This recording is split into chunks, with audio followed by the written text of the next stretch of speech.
Welcome back to Club 835. Welcome back to the Black Rasslin Podcast. Now I was just talking with Mimi. It's Cal. There's Mimi's here as well.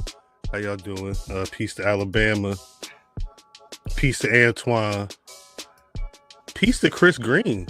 Hey, Chris Green, what's good? Swan, Alabama. Actually, patreon.com/Black Rasslin. Last week I watched the R-Truth WWE 24 from, I believe that was from 2020. And then today they posted the shout out Arkevis, shout out Megs. They posted the shout out Bad Liquor Drinking Jermaine. They posted the Big E WWE 24 from I want to say it was February 28th, 2021 is what IMDb. Shouts to Tonio, shouts to Joe Dixon. Damn, Ariel popping in. Shouts to Rattler Steve. Shouts out to Joey Savage. Shouts out to Vince Lacey. Shouts to Peeps. Yeah, we got a full chat up in there. Peace to Steve. Man, shout out. Salute. They put up the Big E WWE 24 today. I'd have to actually go back and check and see on WWE Vault. Mm-hmm. That may be what they're doing for Black History Month. That may be the Black. That's it. They did they already do a video of like Black people in WWE? Like, did they show the shots of Kofi in Africa? No, they've not done that on TV yet. So we do have one more Monday. Week. Yeah, I guess, but I mean, NXT ain't even do it either.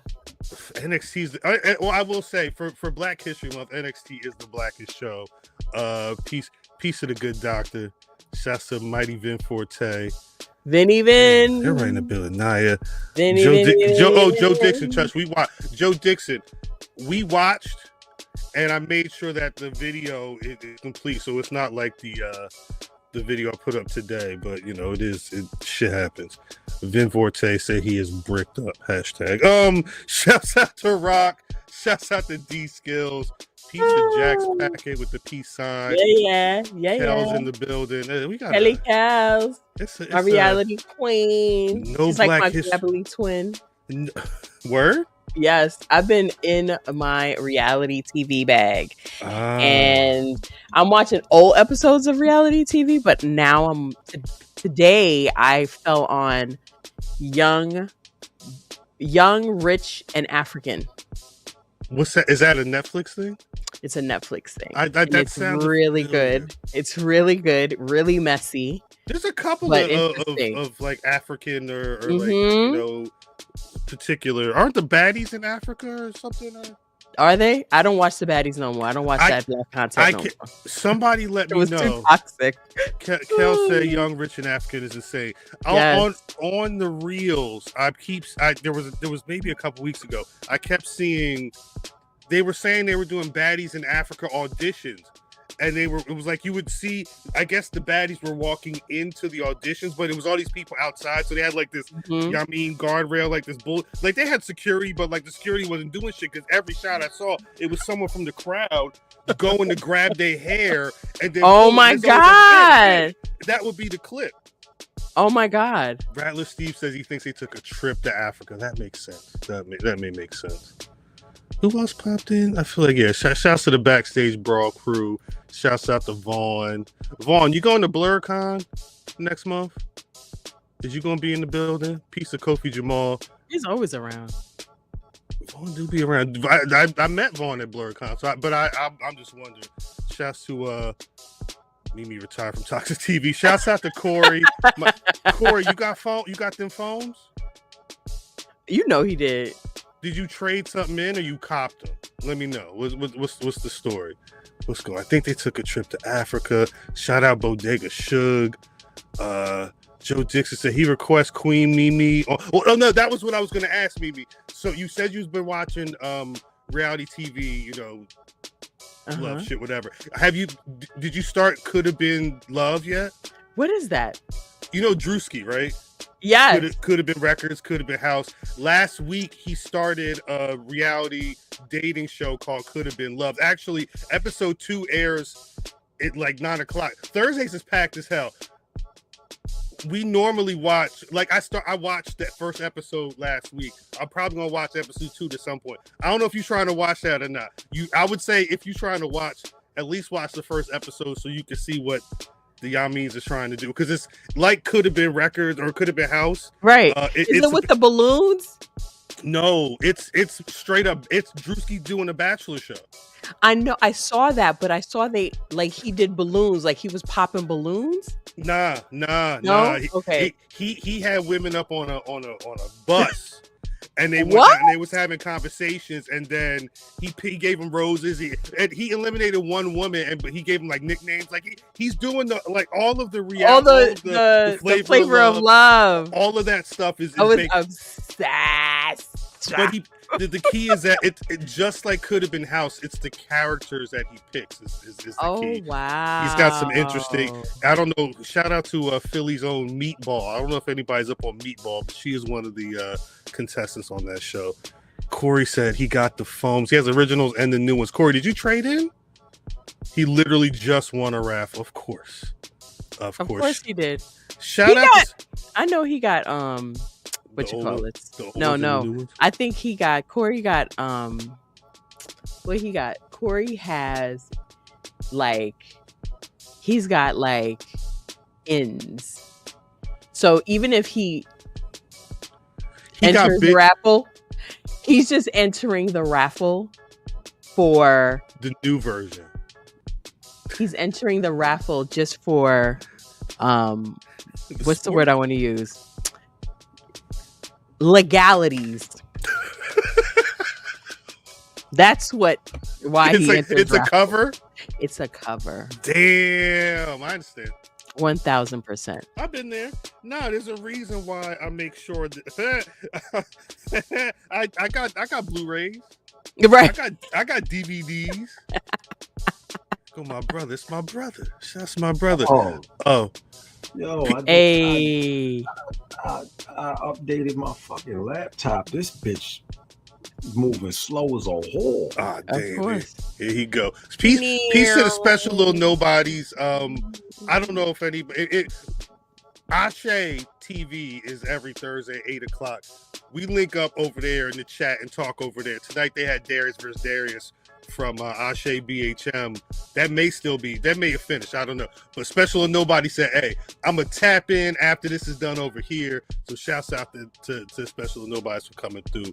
I don't know this Montoya, por favor. I saw it was trending on Twitter for most of the week. Leave me in slow motion. That's Matt's podcast. Matt's laptop. My shit is good. I updated it, but I just put the new Photoshop on here. That's why. That's what did it. Yeah, them shits be sure. It takes up a lot of rams. Yeah, could have been love. It's flavor. It's flavor. It's a little bachelory too. What is it on Zeus? Is it on Zeus? It's on YouTube. Drewski's YouTube. Okay. Like I said, episode 2 premieres tonight. Episode 1 was last night. I'm gonna try it. Meatball is everywhere. Vaughn says he will be at BlurCon. Guess what? BRP will be at BlurCon. Yes, we've got the Black Rasslin presents the Dream Panel, A Tribe Called Wrestling. Mm-hmm. Saturday, 5:30 p.m. in the Richmond Room come through. In the Yami. Now come through for real. We'll be talking about over the next over the night in the next couple of weeks, but go DDM right there. Mm-hmm. We got the squad in the building right here. Hey. What's poppin'? Greetings. Salutations. How's everybody doing? Good. Better. What's up? Oh yeah, Kels, we watching everything on the Patreon. Patreon.com/Black Rasslin. Pay to 1, pay to 10. I'm still trying to make it to WrestleMania. I'm kidding. I'm kidding. Vaughn says he will be at BlurCon. We knew that. Look, I'm not solicited is what I'm saying. I don't know if I'm solicited. Patreon.com if you want some of that extra content that don't pay the level over here. Pay the level. Yeah, episode 1 is up on Patreon. That went up the other day. DDM, did you get the foams? Oh, they don't come out to the mall. You go into an event? I'm gonna just go to the store. I don't think it's gonna be given like stand in line and all that foolishness. Oh, that nigga ain't getting shit. Pre-drops dropped today. I'm definitely getting them. Don't play with me. That nigga ain't getting out. I'm definitely getting. DDM, you're operating like a non-sneakerhead. You're not. I feel like you don't have any seriousness in this. DDM, did you see? Because they this just is recently, why he's saying that. They just recently dropped the Jordan 5, the reimagined metallic reimagined with the white laces. Did you see them niggas in the store? I saw those. Oh yeah, I saw that they were doing it, and I was like, that sneaker just doesn't like for me. Like, to be fair, I may not be a sneakerhead because like some of the things that people be falling out over, it just is not worth falling out over for me. No, that's all of the things. To be honest with you, yeah, but I just don't, like man, a Galaxy phone. Like for me to like love a shoe and really want it, I like things that are artistically sound, that have a graphic, metallics. I love a metallic moment. I love things that are pronounced. Like a lot of I have pairs of Jordans because I think they look cute and it's a shoe that you can match with different things. But a lot of those Jordans, I'm sorry, I'm not waiting in line. I'm not, doing the raffle. I'm just not doing it. Matter of fact, Muth had them on NXT. Who? What he had? He had them damn Jordans on. What Jordans? Who? The Jordans they was fighting over. Who? Muth. Not you. Muth. Not you. It's funny. Muth, not Mutho. Muth. No, that wasn't Mutho. That was pre-Al. They was fighting over them shits. Oh. I think, but what I'm saying is, I think what had happened was country. No shade. Them white laces with them black shoes, that looks country. I think is how Mike wore them. That's how Mike wore them when they first came out. The country. Damn. I think the thing is, it's what he has on. It's what he has on. Well, he looks terrible. It's a terrible fit. But I think the other thing is that I don't know what the numbers were on those, but it feels like they may have been. I want to say when the niggas was fighting, it was some type of like first come first serve. It was because the dude that I saw the video, he was like, they need to go back to doing raffles. They need to be going back to doing this and that. I was surprised that they were lined up. My little snipes don't be having nothing. They was lined up, and it was cold that Saturday morning when they dropped. But I just don't see the point. And in this economy, for as much as people complaining about the price of things, I just am not standing. I'm just not. That shoe to me is not worth fighting over. It's not worth standing in the line over. Like, no shoe is. That's why I go on resale. Yeah. I'd rather buy it online the night before. For what I want, it's secured. Maybe I pay an extra $40 or $50 for it for the hassle. I just don't. I don't want to deal. I don't want to deal. At no point in time at my age am I sitting and waiting for any of that bullshit. No. I'm not going to nobody's store either. I'm not going to nobody's store unless I'm coming in, I'm picking up a bag, and I'm walking out. At Mass big age, he waiting for the quiet after all that shit is done. When everything and they cleaned it up, he waiting for that. Math know to get the shit that I like, don't nobody like. So I'm good. Who you telling? Don't nobody want this shit. Good. Don't nobody want Air Forces. You want to see this shit? You want to see Air Forces? I'll show you some Air Forces. I think I got 3 pairs of Air Forces. And I said, you know what? I'm going to start my Air Force collection. And then I was like, I got 2 Air Forces right here. Don't nobody want Agassiz. I do. Don't nobody want this shit. I do, and the problem is the Agassiz people did want because I had ordered a pay off of StockX, and StockX. What they was hit for? They must have. It was about 100 over, but they had. But I didn't get them because the seller couldn't fulfill it. So you got to be careful with StockX. StockX. I always tell people never order off of StockX. Listen, Once StockX got breached, I said, all right, let me watch these motherfuckers. The second time they got breached, I said, I would never. The time when it said that they can't verify if your sneakers are official, that's when I stopped rocking with. Wait, Corey, for real, can we sync schedules and do like a sneaker cop and tips and tricks for the Patreon? I would totally sit there. You got his schedule at the stock room? Yeah, I don't know if he could. I don't know if he can hit the StreamYard from the Nike stock room. And this is the thing about AirTech Challenge. The Agassiz, they're sitting in Foot Locker right now. Really? They wanted the hot lava colorway. That's the gone. one I wanted. I wanted the pink. The Racer pink colorway is sitting in Foot Locker. People probably think that's they. I saw there's dunks that's coming out. They call them the "We Got Jarritos at Home." They look like the Jarrito dunks, but they don't. They're like that tan colorway with the green. Yeah. I wonder if some people look at the race because there's some that look like that, but like, oh, it's not what I want, so I'm not gonna cop. And I think that's what happens with, especially with the Jordan stuff. A lot of that stuff just sits because it may look cool, but it's not. Nobody wants it. If it's not an original colorway, you should not be fighting over it anyway. I will buy. I'll go off brand. Off mic. God bless you. What's off brand? Like where do you go? SBs, of course. Like there's certain colorways that I'll be like, oh, I kind of like that. Even if he didn't wear them, I'll cop them. Word. But I'll go. You're on mute. But I'll go for his colorway first. SBs don't count. Yeah. They don't count because it's. I just no shade. I just never. That's all shade. You just like, what? I just don't care. Like, and to me, I always bought my sneakers because no shade. I'm not really the basketball guy. So for me, I could give a shit. Like, I ain't. For me, I just like I gotta like the shoe. Yeah. Like in order for me to like it. Yeah, I gotta be able to dress up my shoe. Right. But you also want something nasty though. It gotta be nasty. It's gotta give art. I like wearing art. I like art and statement pieces.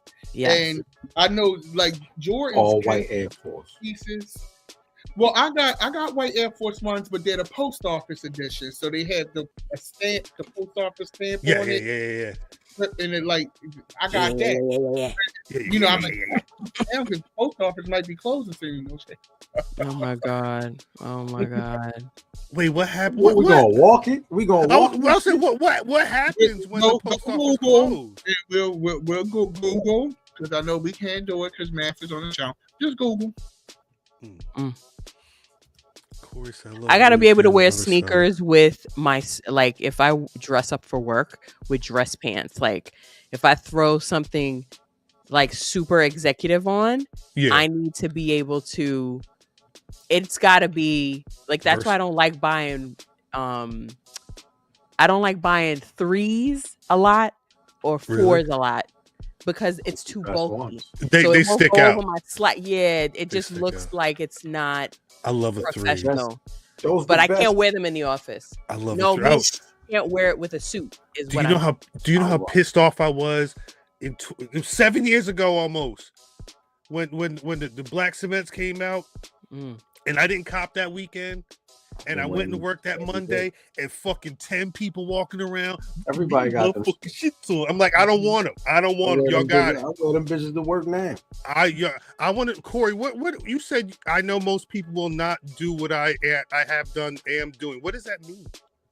What you been doing? He just buys because I used to feel like Corey just be buying shit just to be buying shit. He do. Like he just buys the wildest stuff. Like we see, and I'm just like, because he's a collector though, right? Like it's really about he's a collector. Yeah. But I mean, in terms of like, actually, collector's not the word I meant to say. I meant to say a completionist because there's certain people that like they'll buy hype. because Corey. Well, because West Side Gun is like that too. West Side Gun, every video he be like this. Yeah, we got all them shits. Fat Joe would say the same thing. We got all them at the house. We got all them shits. But that's what they do. That's different because that's not Corey. I don't know about Corey buys in bulk. When you talk about, is Corey a reseller? When you're talking about buying, he wears everything. He's like me. I wear everything. When you're talking about buying to complete something, that's different because it's things like Babito, like the Babito forces came out, and I said, "Yo, I have to get the Babito, the blue ones." But then when I got the blue ones, I said, "Yo, I have to get the red ones." Then I got the red ones, and then I said, "Damn!" At this point in time, they're non-existent. So I'm like, "Damn, should I get the beef and broccolis?" Or should I get the mac and cheese? They don't have them anymore. You can't even do it. And I understand when you need to buy that to complete those sets. Like Fat Joe has his sets, or Kobe has his sets. These are specific things like Kobe Air Forces, right? Fat Joe Air Forces, LeBron Air Forces. Cause I'll fill you in. That shit are sets of things. Yachty's like that too with the forces too, I believe. Yeah, that don't count. I'm just saying. I saw a sneaker shop once. Shit like Jordans and Kobe, the basketball sneaker, it's no sets to those. Yeah. You just buying shit. That's what I'm saying. Like I buy what I like. I understand what DDM said because I don't. It's a couple pairs. I'm trying to think of the last time I bought a pair of Jordans. Corey, it's been a minute. You bought all the Terror Squad forces that released.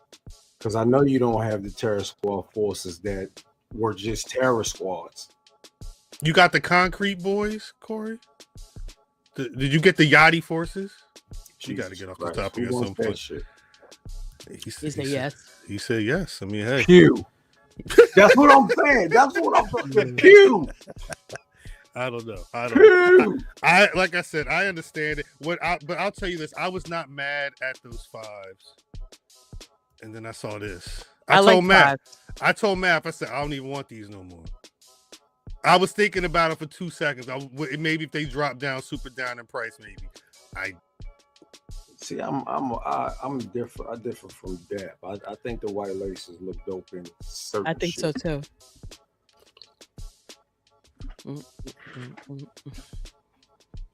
If I'm wearing a white sneaker, I like a white lace, even if it's got a different color in it.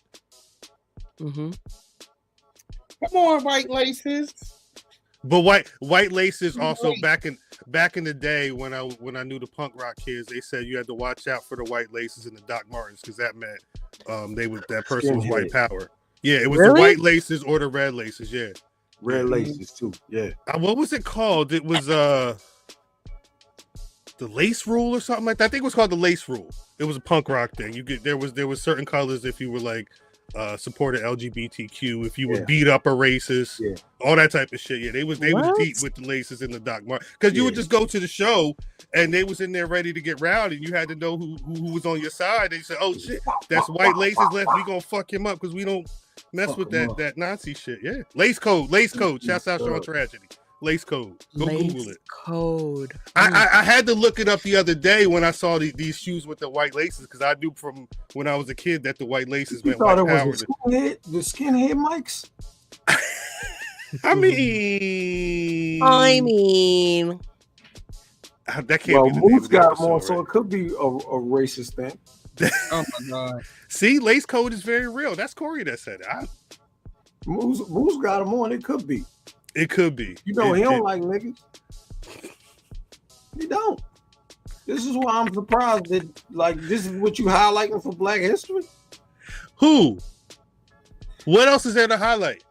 Matter of fact, when we started this, let me ask you a question.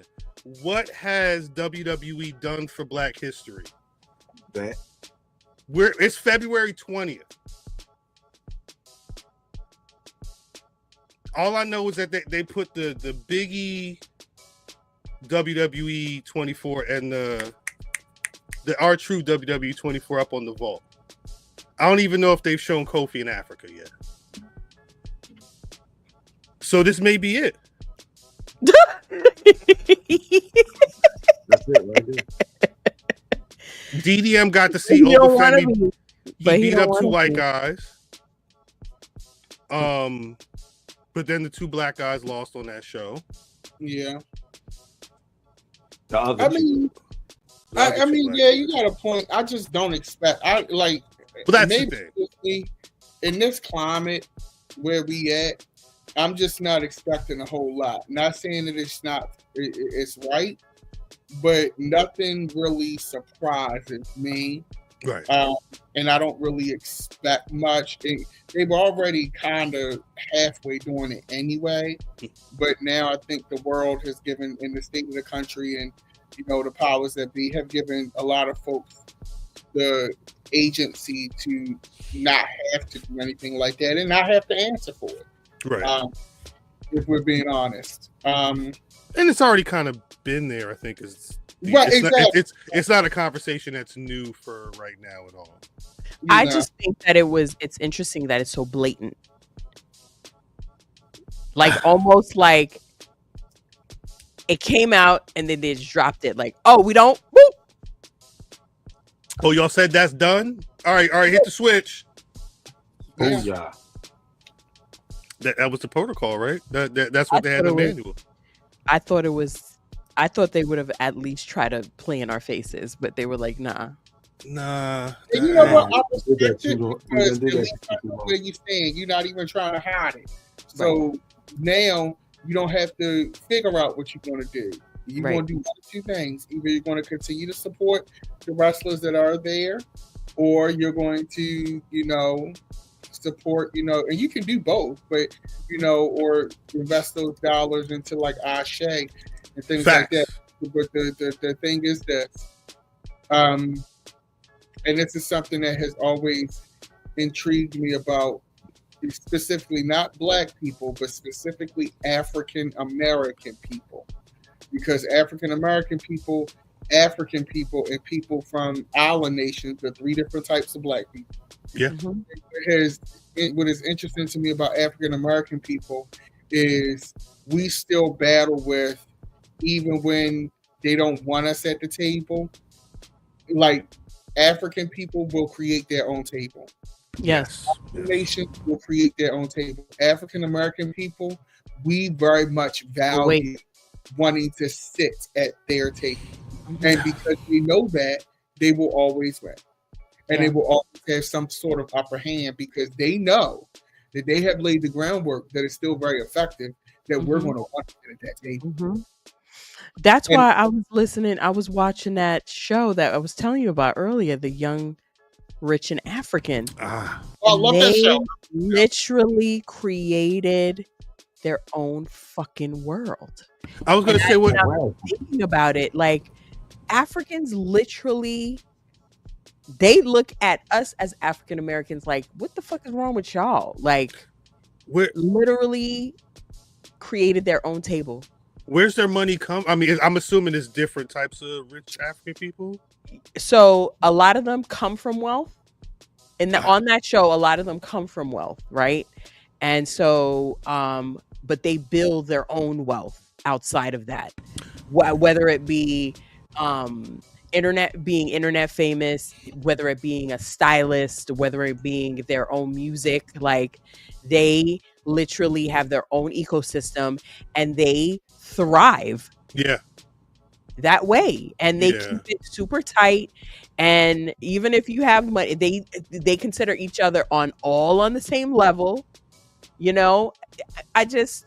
I'm obsessed with the show, and now that you're talking about it, I remember having sitting there and thinking, wow, like they literally have their own shit. Like Lagos is a completely different place. Yeah.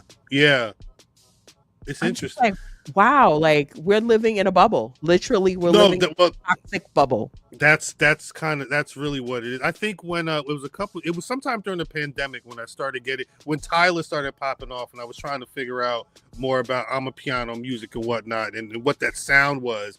Mm-hmm. And once like, because they'll have a sound, but like it goes to a different area in Africa, and they put their own funk on it. Yeah. And as I was diving into it, and I was looking at the part, because they'll throw these parties, and it's just like African house music, and it's like 5 hours. It's 5 different DJs all sitting there, and they all know the dance moves. Like it's such a whole different vibe, and because it's not made for us, so it's not going to touch us naturally. But because of that bubble, that dome that is, I don't want to say protecting, but is that over this country, it's hard for people to think that there's anything else going on outside the world. It is literally. I remember reading Grace Jones' autobiography, I'll Never Write My Memoir, and she said that she could not understand when she came to the States. She said as a Jamaican woman, she never felt inferior or that she wasn't equal to a white person because they just were not raised like that. And she just could never understand how African American people operated in the fashion that they operated in. Which also, into some Antoine and D Skills and Dr. J Merritt point out very good points that when Black people did amass wealth in the country and build their own thing, it was destroyed, it was burnt down. That is a fact. Yeah. And so you do have that to compete with. But I remember when I went to Italy and I would see African people in Italy, and the first thing they would say, "Oh, you're an American," without me opening my mouth. And of course, it may have been because I was dressed, but African people can distinguish an African American from an African person, even in a European country halfway across the world. And in no shade, when you look at facial features and stuff, there are similarities, of course, because we are from the African diaspora. But a pure African person does have a distinct difference in their look than an African American person. And some people, what are you saying? But like looking at it and seeing it, you can see the inflection and some of our features and things like that. It does show itself in from the skin tone and everything. It's a difference. Cal, is my cousin here? Yes. What's in the I thought so. Pardon me. That was it. That was it. Yeah. Sheesh. But you can definitely tell that they can tell the difference, and even in at work and stuff like that, talking to African people, like it's this guy that I used to work with. His name was Abiodun, but he would call himself Phil at work, and I used to right. And I said, "Why are you calling yourself Phil? And your name is his last name was Oyatoro." I don't want to put him out there, but I was like, he was like. As people have people, I want people to have not to they mess up my name and stuff like that. I said, let me tell you one thing. I said, you will be Abiodun in this class as long as I'm teaching it, and when you answer your phone in this classroom, you will answer the phone as Abiodun, because nobody has any problem pronouncing Krasinski. There you go. Right. That's facts. When I was in school, there was a kid that did the similar thing. Yeah, and it was always they don't want to have to keep correcting people. I didn't like that. Like, that's how Koreans are. Koreans will change have an American name, so that they, Shit is rough. It's like your name is Shade. Why is your name Sarah? Right. Same thing. My homie, his name was Adabinga, and he was like, my name is Mike. I'm like, Mike. What? Where the hell is Mike? Normalize, make them learn how to say your name right. Yeah, that's right. I still call him Mike, but you still like Mike. If I could Mike. That's what he requested. Hey man, how you ain't know that was his middle name? That could have been his middle name. It wasn't, because his name, it was all A's. I can't pronounce his middle name. His please don't. Last name was Apolera. Why do we do this? Okay. All right. Why do we do this? That's twice. Okay. What? Two. What you mean? What? You can't find Mike around here no more. He going back home. I don't even know how. Fair enough. Y'all remember that joint from? I remember Abioyo from Reading Rainbow. Abioyo. Nah, that's legitimately a Reading Rainbow book. I didn't know that when I was a kid, but when my son was a kid, Abioyo was a thing that he had at school. What Corey just say? Corey said, Corey, you might as well come on the fucking show. Rock just put out he would be on. Rock's gonna be on SmackDown tomorrow, saying that he ain't coming to WrestleMania. Well, yeah, well that's the thing, only right? That's the only place I'll hear it. I'll take the news from his mouth. The news today was that him and Emily Blunt sold Martin Scorsese and Leonardo DiCaprio on what did they call it? A Goodfellas meets The Departed style mob heist or mob crime thing set in Hawaii. Is a superhero in it? No. I don't think Martin Scorsese is doing superhero. He don't like that. I had to ask if it was The Rock involved. No, I understand. They might be making the making the WrestleMania announcement. Well, that's the thing, right? Like it's 42 has been heavily rumored to be New Orleans, so but it's not been announced, so it would make sense if that's what he was there for. They're just in New Orleans. I feel like it wasn't that long ago. It was 30, wasn't it? 10 years, right? That was in 2018. That was where Oscar won the Royal Rumble. Yeah, I thought it was like the late 2010s. That they stopped off. They disrespected the lady so bad. They disrespected her win on the night of her win, and they made her lose. The first winner, the inaugural winner of the Women's Royal Rumble, lost. Who she lose to? Charlotte. Who did Nakamura? Yeah. Was it Brock Lesnar? Who was? I don't remember. I genuinely don't remember. I don't remember either. I know they both got. They both won and they both lost. Yep. AJ lost that year. They both. That's right. It was AJ. Shout out to Eve. Eefy. We should get this show in a row. Unless there's anything else we got to get out. AJ. AJ Styles. That's right. Shout out to T. Haynes. I saw T. Haynes. He said that shit first. It's not my fault. Anyway. What? No, it's your laptop. He broke his laptop. He got to fix it. Stop fucking with them PCs. Hey, yo. I ain't got no PCs goddamn will PC. get you.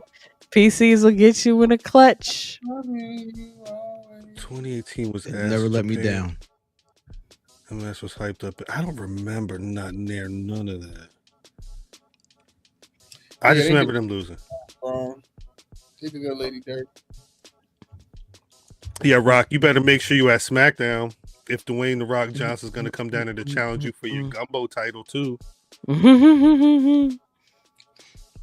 Rock, if Mania's attempt to share my screen. Uh-oh. Hit window. Yeah. Hit window. Don't hit full screen. Just hit window. Rock, if Mania's in New Orleans, I can stay at your house. I already got dibs. Damn. I probably got to stay at the Yamin anyway. Final Boss returns live on SmackDown tomorrow. Jesus Christ. Out of its mercy. If it's New Orleans, I'm assuming it's a WrestleMania announcement before it's this is what I'm doing at WrestleMania in Vegas situation, but a nigga Rock just came down there for some grilled oysters and a cold drink, baby. A cold drink. Corey said Triple H just said in the press release everything could change in an instant. That's what right. I've been waiting to see if they was going to have some type of Las Vegas press conference situation. Roxy, When did it happen last year? Was it a month before or 2 months before? Let me confirm. WWE WrestleMania XL press conference. That was 10 months ago. What's the date? Load up. I thought April came 6th. That was April 6th, 2024. Okay, a month before. No. 2 weeks. It's about around this time. It's about around this time. What? I was given the date for the what you call. Oh, I was like, that was when he smacked Cody. March. When he smacked Cody? Yeah. That had to be March. I thought it was January, February. Kickoff February 8th. Yeah, so it was early February. So we're actually a little off schedule then. Okay. Yeah, it was February 8th in Vegas. I mean, he could very well. It was. Oh, I'm definitely going to drink up Jermaine liquor. Super Bowl. It was Super Bowl weekend. Oh, that's right, because the commercial played right before the Super Bowl. I forgot. I remember now. Corey, come on. You know, we're getting used to 17-week Super Bowl season, so. Yeah. I don't know nothing about none of that. Everybody know everything. Let's get to this damn show. Everybody know everything when the clock is on. Everybody knows it. When the clock is Samuel on, Jackson from and it's time for you to recall facts from last year, and you already a couple yamins in. You let me know if it was in February. You can't no Google neither. Okay. The fuck? Greetings, wrestling fans, and welcome to another action-packed card of All-Star Wrestling.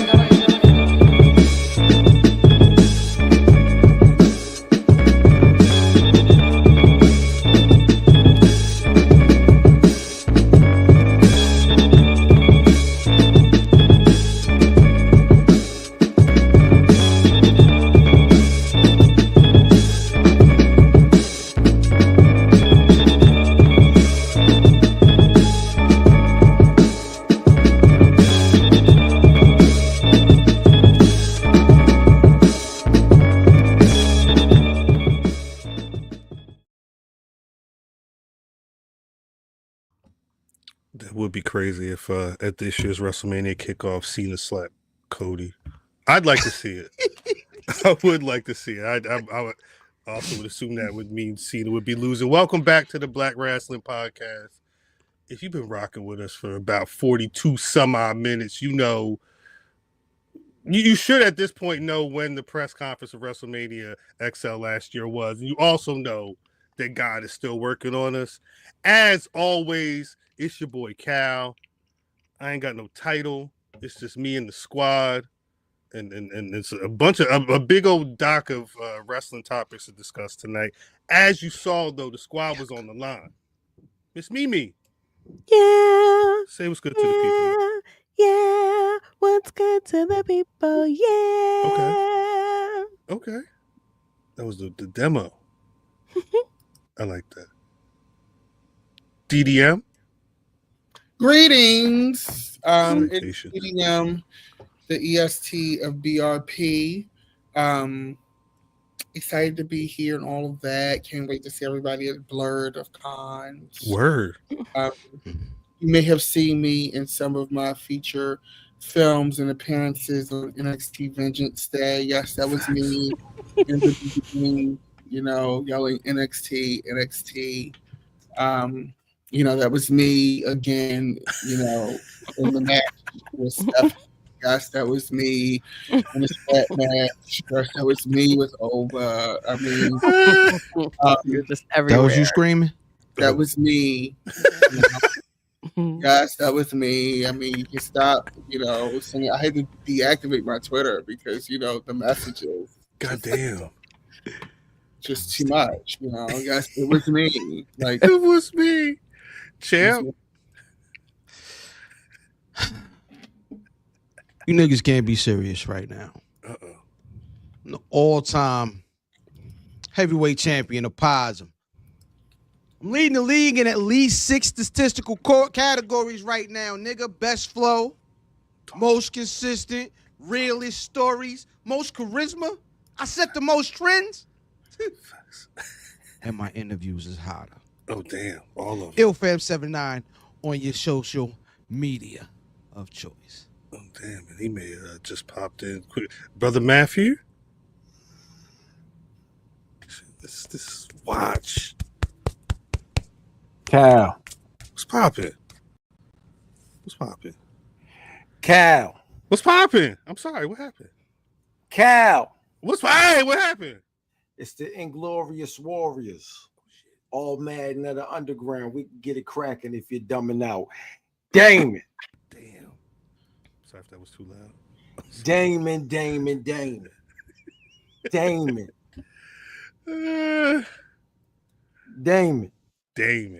Shout out. Extra one. Welcome back, everybody. Good to see everybody. Good to see the chat in here. Before we get to some of the main topics, including DDM being at NXT, Brother Fam, you mentioned your interviews. You spent all last week talking to damn near everybody on the Fight Club Be the Negro League card that went down this past Sunday, which included the tag tournament to crown the first Fight Tag champions, as well as that Suge and Andino match. So, and I know Matthew, you was out there as well.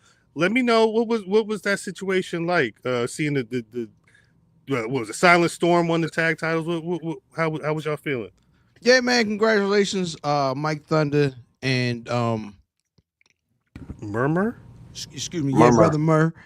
Shout out to Brother Murr, man. Good guys. Chopped it up a bit after they won. Actually, I think the niggas might have been mad because I took the picture of them with the belts before they took their like official picture. Oh shit. And I think they were even more mad when I posted it before them. And I figured that after the response that I didn't know until I and I said, "Oh shit, I wasn't supposed to do that." We sometimes the scoops and exclusives happen. Yeah, hey. Yeah. Now we was just sitting there kicking it, and I was like, yeah, you know, that was the first time I was getting to see like the titles right here, and but they beautiful titles once again. But another great event, man. Shout out to them. I can't wait for April Reigns in April. Damn. They are booked and busy. Booked. Good to hear. That was Sunday. Saturday, which was Vengeance Day, NBA All-Star, and a Australian ass AEW show. I didn't catch NXT at the very beginning, so I initially hadn't seen DDM up in the intro, but it was immediate. I said, "Oh shit, that's DDM right there. He's sitting right on." The first picture you see of me like this. You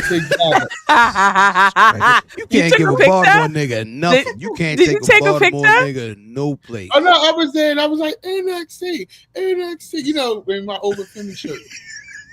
Did you take a screen grab? I posted the whole video. It's on my Insta. Yeah, I could get off of here and try and figure out how to grab that real quick, but no, I have not grabbed the image of that. That's one of the many things I've messed up on this week. Yeah. It's on my I Insta. could do that if you want. No, but DDM, I know you went down to DC. Yeah. What was that situation like? I saw my girl Ash and Reese from Lip Gloss and Ladders. They were there. Shout out to the homies. Corey was there. We all took a picture, posted on the gram. It was a great time. At first, I thought the DC crowd was going to be whack because it's such a transit city. But they woke up when the cameras turned on. They was ready. It was interesting. I saw another friend of mine. Shout out to Renegade there as well, and we were having a conversation because I feel like at these events, some of these folks, and even in DC, you're seeing this, they feel like, oh, how did you as a Black person get a seat like this? How did you get here? Right? And so, first of all, bitch, it's NXT. Their rates don't even give. Like, bitch, you got front row tickets to a Raw or SmackDown, bitch. It's fucking developmental. Calm the fuck down. But you very much get that kind of energy. Like, bitch, Word. the fucking VIP seats don't even have the event on them. It's just a stock WWE logo out my face. But so you run into that, right? Always. And so that was taking me aback. But one thing that bothered me, and I know we're going to be positive, and I'm going to talk about the energy. But one thing that bothered me was when Trick Williams lost. It was a black guy sitting in front of me, and he was there, with some of his friends who were of other ethnicities. And when Trick, finished the match, a lot of the black people and some of the black people behind me had the sentiment about Black History Month, and we clapped for Trick. And he said, the black guy that was in front of me was like, "Don't clap for him. Don't clap for him. He lost." I said, we're always going to clap for our people, even if we don't care for them. He lost, but first of all, you fucking idiot! It's a predetermined show. It's not like this was a real goddamn fight. No shade, but it's predetermined. We're never going to beat the monolith accusations, right? You know what I'm saying? Like, that kind of thing. So it kind of annoyed me, right? A little bit, but outside of that. And another thing too, it reinforced what I believe, that children are not taught ignorant. They're not born ignorant. They're taught it. Because I was sitting next to a father, and he was clearly of a certain belief system, and he had his two sons there. And when Oba came out, the little boy was kind of confused because he was looking at my nails and looking at me. But when Oba came out, I sounded like a whole nigga. It was like, whoo! Like, and I think that that little boy, he was like, he started going whoo, and we looked at each other and went whoo, and his father looked at me, and I looked at his father like whoo, like what the fuck you want to do? And, we enjoying the show. What else is going on? And so it showed me, like, I think that taught that child something, because. First of all, in my section, it was a couple of big black guys behind me. Like, they was built. So seeing all of these black men go, woof, I think it scared his father a little bit. But the little boy was intrigued. And when I smiled at him, and then we both went woof together, and he stood up on his chair, he's like, "Who's that?" I'm like, "It's Oba Femi." He's like, "Oh, I like him." And that taught me so much about the faith and the hope lies in children, because they're pure. They only understand kindness. They only understand pure communication. So that was very touching to me, and I thought it taught his father a lesson too. But outside of that, those cultural sentiments, I enjoyed the show. I think we got a show worth our money. I think Stephanie Valkyria is tiny. Roxanne is tiny. Stephanie's just thick. And it was interesting hearing the men in the crowd talk about certain women. Like, they were very disappointed that Jada Parker was not there, even though she showed up on screen. They were like, "Man, Jada Parker on a card." Like, Jada Parker is going to be just fine, because I was listening in the crowd, and black men in particular really like her. So it was interesting hearing that. Well, we know why, but it was interesting hearing that, and they like Julia too. It was interesting hearing a lot of black men when Julia came out. I heard one guy, and this has nothing to do with nothing, but it gives me an idea of why I'm starting to understand, because sometimes I'll watch shows and be like, "Oh, she's born. Oh, she's not," like with Liv Morgan and stuff like that. But sitting in the audience at these shows, I understand why certain people get put in the positions that they're put in. They're not made to appeal to me. I'm a gay black man from Baltimore. I'm just looking at how bad a bitch is, and is she really going to go in the ring? Some of these men is looking at, like, one thing I heard when Julia came out consistently from the men in the crowd was, "She's so damn sexy." That's all I kept hearing.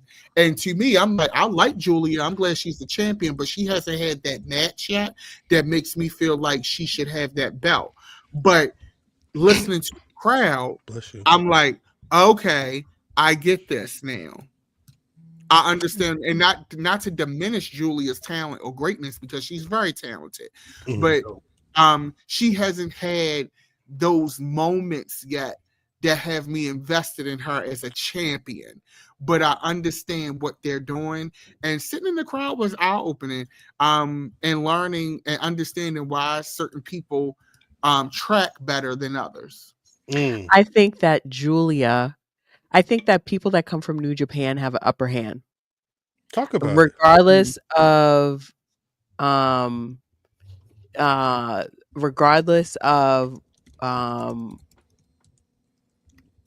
ring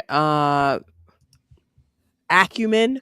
Maybe that's the right word to use. Work rate. I think they always get the upper hand because they came from the dojo, and it's like New Japan is revered. Like training in Japan is revered. And so I too haven't seen that match, but I hold her for some reason, like, you know, in the back of my brain, because I guess I'm trained by the hardcores, you know, that's gonna be a banger. That's the upper echelon. That's the, regardless of how we feel. Like, I think that's the reason why Cody gets what he gets now, because he went through New Japan. I'm not impressed.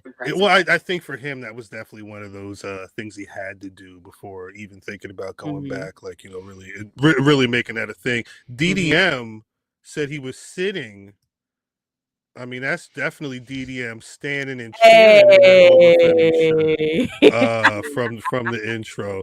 NXT.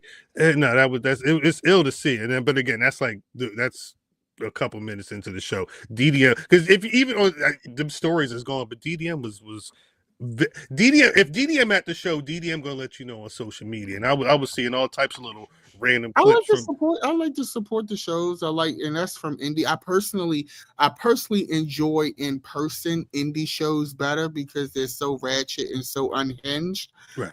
So for me, I'm more entertained by an indie show than I am, because WWE, when you go, yes, it's wrestling matches, but it's very much you're going to a television show filming. Oh, it's buttoned up. It's definitely buttoned up. It's different, and that's a separate experience in its own right. Right. But I personally enjoy, and I never thought I would say this because the production value is given. But I personally enjoy the indie shows in person more than I do even the AEW, right? I enjoy those more. But I will say, like, as far as Julia is concerned, Stephanie to me has translated better than Julia. Not to compare, but Stephanie for some reason is connecting with the lens and the audience in a way that Julia has not figured out yet. And so it's interesting to see how that's going to work, because Julia got the big belt, but Stephanie feels like so far the better transition from where she was at to this product. That's a good point. What you saying, man? You're on mute. God damn, what the fuck? There you go. Stephanie, the cussing came through. Stephanie got the sasson. No, hey, DDM, I'll kick you out of here. Stephanie got the sasson. That's what it is. Stephanie got the package. It's funny because I don't know if you're being funny or not. No, I'm not. I'm not. I'm dead serious.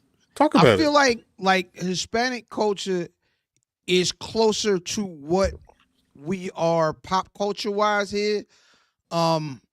So that way, like, they come across better in that way. Like the way people, like when you watch animes and like just outside of the wrestling scope, like their storytelling is very specific a lot of times in like Asian countries where it is, it feels off watching it as, you know what I'm saying, somebody from over the West. There's definitely a certain barrier to entry for certain forms of media coming from there. And I feel like, you know, that ain't that. What was it? She's an Argentinian.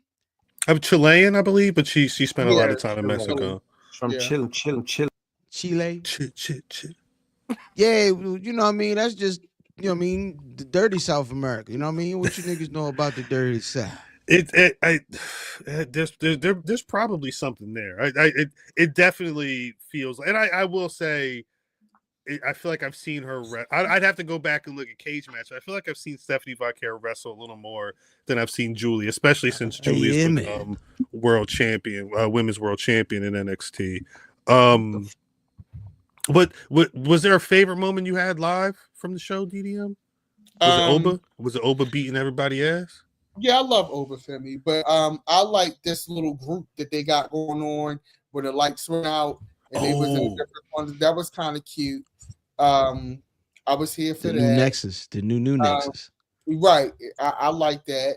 And I liked Stephanie coming out. It was nice to see Stephanie. I really enjoyed the tag match between Fraxium and Old Boy and Inamura, butchering his name. I thought that Josh Briggs. That was a lot. Yeah, that was a lot of fun live. Yes. And it was a lot of fun because it was something that people were like, "Oh, bathroom break," but then to me, they did what you're supposed to do when you're in that position. Is they gave me something great that I was like ready to leave. It showed up. I thought that tag team match was better than the tag team match at Royal Rumble. Facts. Yeah, I agree. I do agree. Yeah. Fraxium goes ham too, but yeah, I think that combination of Briggs and Inamura with them, it was better than I thought it was going to be when it was on. It felt like one of the matches I wasn't really going to be paying attention to, but once they started going, it was a problem. They did a good job on that, but no, overall I had a good time. And I thought it was nice. DC just has to work on better traffic options, exiting their venues from FedEx Fields. This situation, that joint in the hood though too. It was definitely traffic on abandoned building. Like, ooh, I should have brought my knife with me. It reminded me of how John Hopkins is right in the hood. Then you see the school and it's nice, and then you back in the hood. Yeah, it was definitely giving, Trap Queen, but it was nice. It was a good time. People had, good energy at the end. So yeah, I have no complaints. That's what's up. NXT. That was DDM up in the intro of the show. Chin. Big chin. Forever. Did you say that was DDM putting the in NXT? It was a whole row. Mm-hmm. Sorry. It was a hit row. Shout out. No, shout out for it. Ricky, well, I guess at that point he wasn't Ricky anything. He was just a dude that showed up and said, "Hey, the absolute chick, absolute NXT." He said, "Hey, I'll see y'all Tuesday. I'm about to sign my contract." And then that was kind of it. And he sounded so Mike too. I really, really, really liked how he came across. He looks excited to be there. Mm-hmm. He looks like, I was like, oh, okay, this is gonna be cute for you. Tony is definitely probably fighting the air. I always like. I forgot how he sounded. I don't know, but I forgot how he sounded on the mic until he spoke. Like he had like a proper promo, and then today I saw that. I saw that old Jericho promo. Yeah, I saw that and I was like, because he's been off of TV for so long. It's been a while. And I forgot how good he is and how clean and cutting he can be. And I loved it. The Jericho one was good. The Adam Copeland one is good when Copeland tried to call him Little Rocky. I didn't see that one yet. The joint with him and when he had his face painted like little what's his name? Little Crash Out. Like that, yo. Here's the thing. A little Crash Out. Here's the Ricky Saints problem is who over there in NXT is time enough for him right now? Ethan Page probably. I think he would be, based off of how he was on the mic, I think they need to come up to him. That's how it felt to me. It felt like they need to come up to him. in the middle, because remember, he in the midst of this promo that he was cutting before signing his name on a dotted line to be Ricky Saints officially, there was a whole Javon Evans and Ethan Page ran through, had a whole fight. He handled that like a pro. He's just like, God damn, like Wesley came through. That's the answer, Steve. They had a whole situation, like, you know, it's gonna be one of those things where I want that match. I think they're already doing the tag match. They've already booked Ethan and Wes versus Ricky and Javon. I believe that's just coming Tuesday. That's the answer. But Wesley, when Wesley came out to confront him, I said, they got something cooking there. But I think Ricky, in the way, I feel like the first thing I saw Ricky Starks do was cut an amazing promo in NWA, and this was years ago. And I think we knew then that at some point this situation would happen, and I don't feel like he was that far off from then to how he's working now. Like, it's really just been getting that one opportunity. He's been the guy who's really, like, he know Cody, he know Jade, he know Taker, he know all these people. I don't think he needed to. I don't think it even mattered, though. I don't think he even wanted it. He didn't want any of that. I think he wanted to earn it on his own. And like you were saying, I think he's not been on TV so long. I think he's one of those ones outside. Say what you will about how Miro and Malachi Black and all them guys. He was one person that they really didn't figure out, and it's a shame on their part, because Tuesday night, you saw like all that potential that everybody's been thinking about Ricky Saints. But see, I don't think it was a thing where they didn't figure it out. They put him in the positions. They put him in.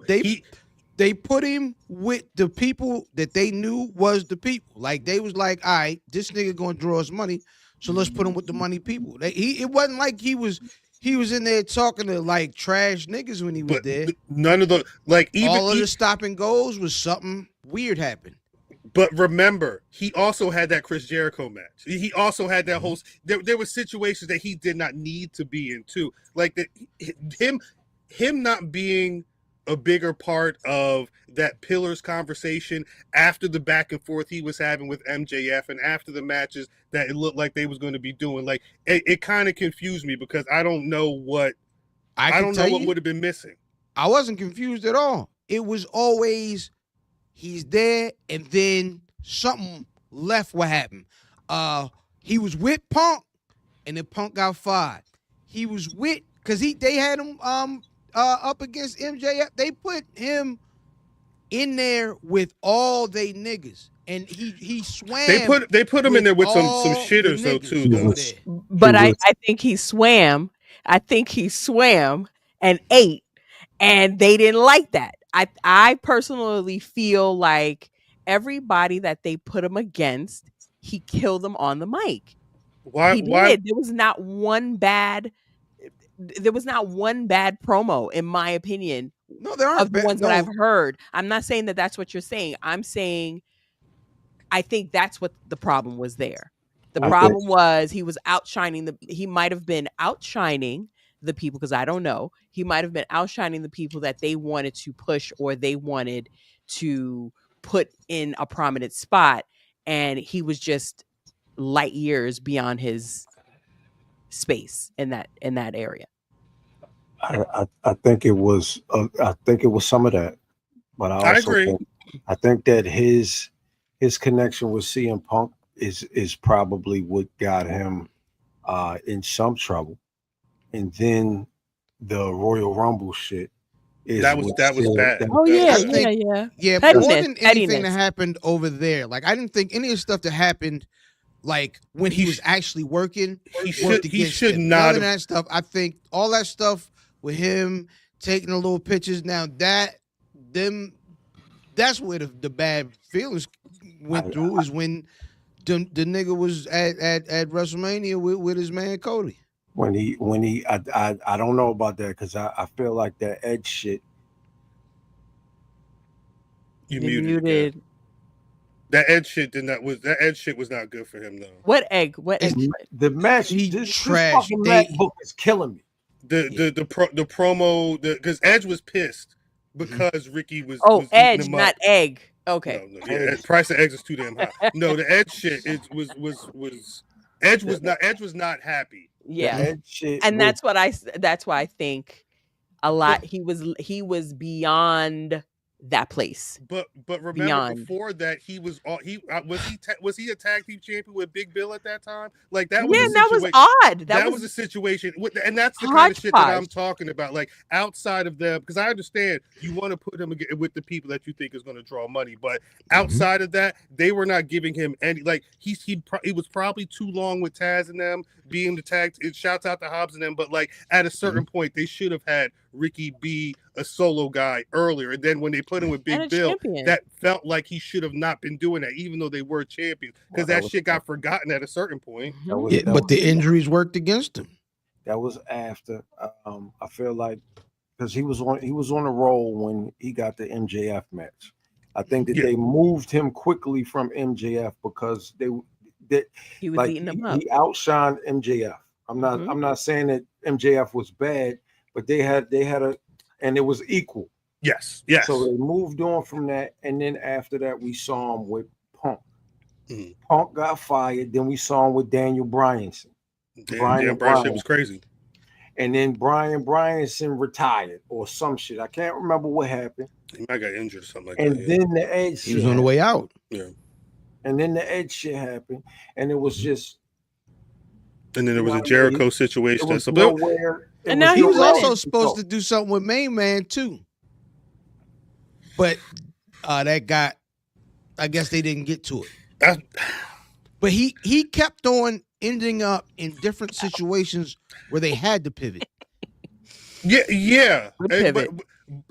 And then, because at a certain point, it got past the point of they were pivoting. It was, why is this nigga not on TV no more? Why the fuck is this man every 3 months he's getting asked, well, are you hurt? Are you turning down stories? He's got to be like, nah, I'm good. I don't know what's going on, but I'm ready and willing whenever. Like when you get to that point, especially with, and I'm not trying to down talk nobody, but I feel like with the way that I hear the AEW crowd talking about how 2024 went out, Ricky starts sitting at home and not doing anything feels like a huge misstep.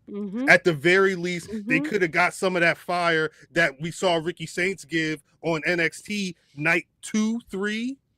No, like, come on. All this is all that is the FTW champion.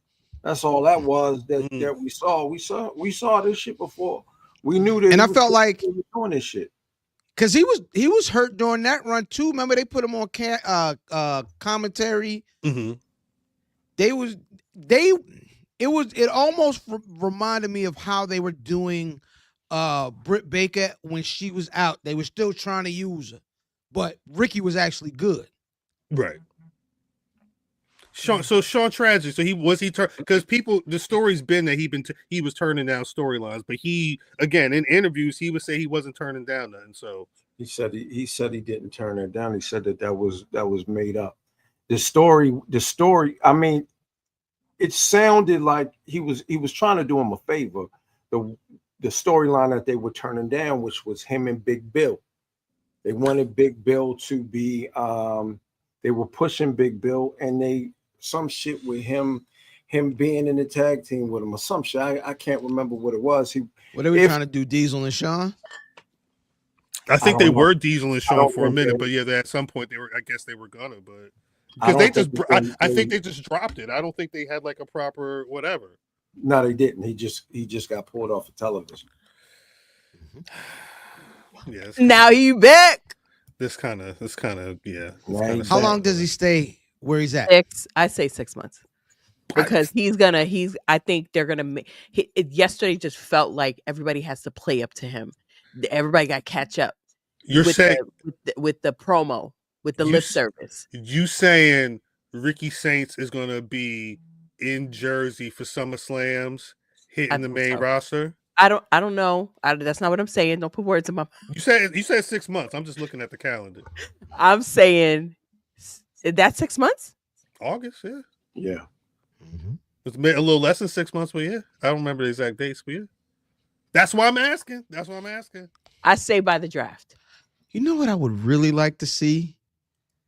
I would like them, and y'all niggas might not like this. Oh boy.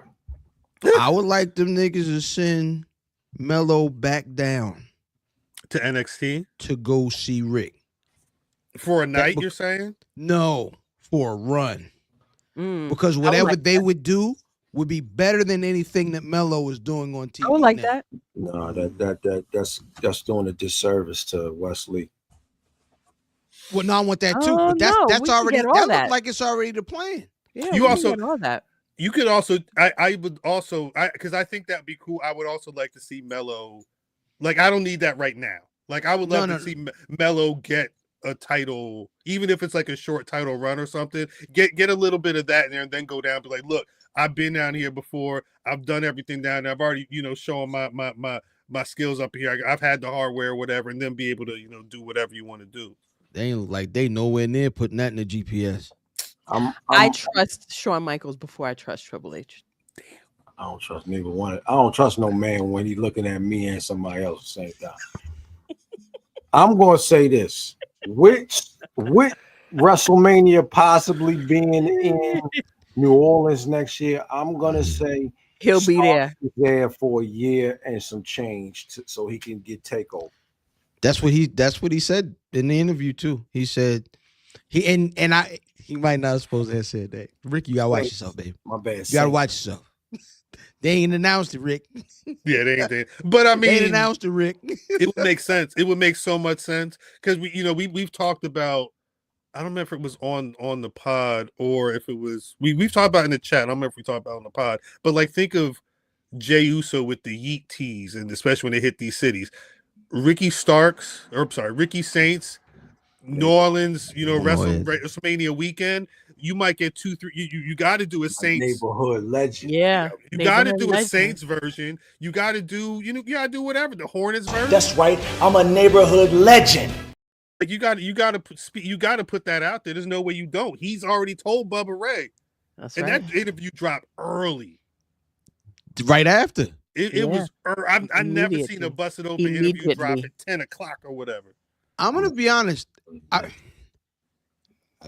All t-shirts aside, yeah, I feel like Undertaker being quick to put Starks or Saints over, I think did something for him. Like when the niggas over busted open heard Undertaker say, "Oh, that's my man," because he pointed him out to Bubba.